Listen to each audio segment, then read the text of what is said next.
Good morning. Can you all see me? There you go. Good morning. It's Monday. And many of you are off to work today because you're working toward a financial goal, you're working for personal goals, you're working for something, whether it's for yourself, your children, or your grandchildren. And in order for you to reach that goal, you're going to have to be accountable to yourself, to your higher power if you believe.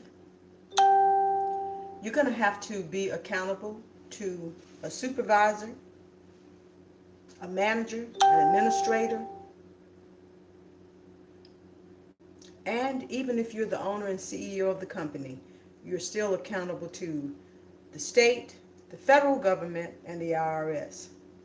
But believe it or not, there's power in accountability, because in accountability, there comes a certain level of discipline that if you don't have it, you'll never reach your goals.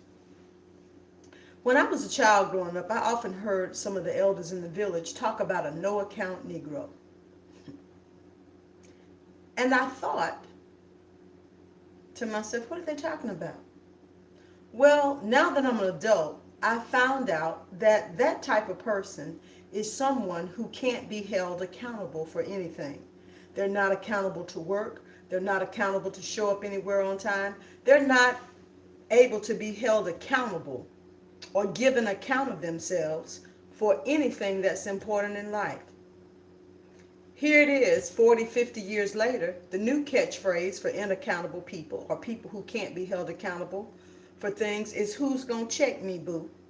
And sadly, I hear a lot of women saying that more than I do men. But the new people who scream who's gonna check me, boo, don't know the power of accountability. When you hold yourself first accountable for doing the right thing, for doing what is absolutely going to bring you the best outcome, you have a tendency to reach your goals better. Jobs hold us accountable to get there on time.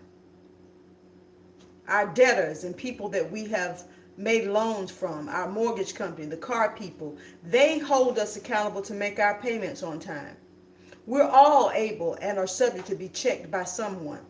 The good thing is that those of us who have reached a certain level of maturity, those of us who have a vision for our lives and look to have a bright future for ourselves and the generations to come after us, know the power of first being accountable to ourselves. Any game that doesn't have rules isn't going to last long. My grandfather said anything that didn't have rules wasn't going to last long, and that includes your life. Many times when you talk to a person that's not accountable, they will tell you and argue the exception. Well, I know somebody who did this. Well, I did this.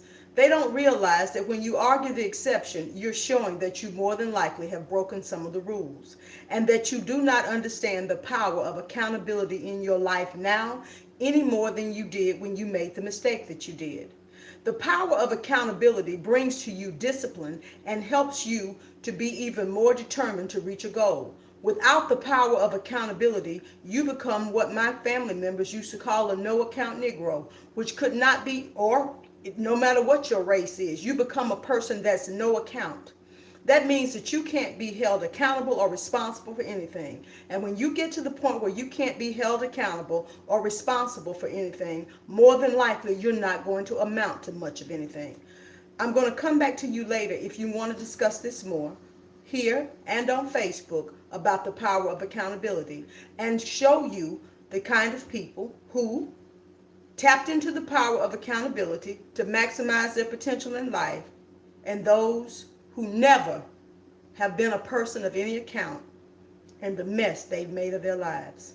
Have a great day, because if you're like me, somebody's holding you accountable to get to work on time. Bye.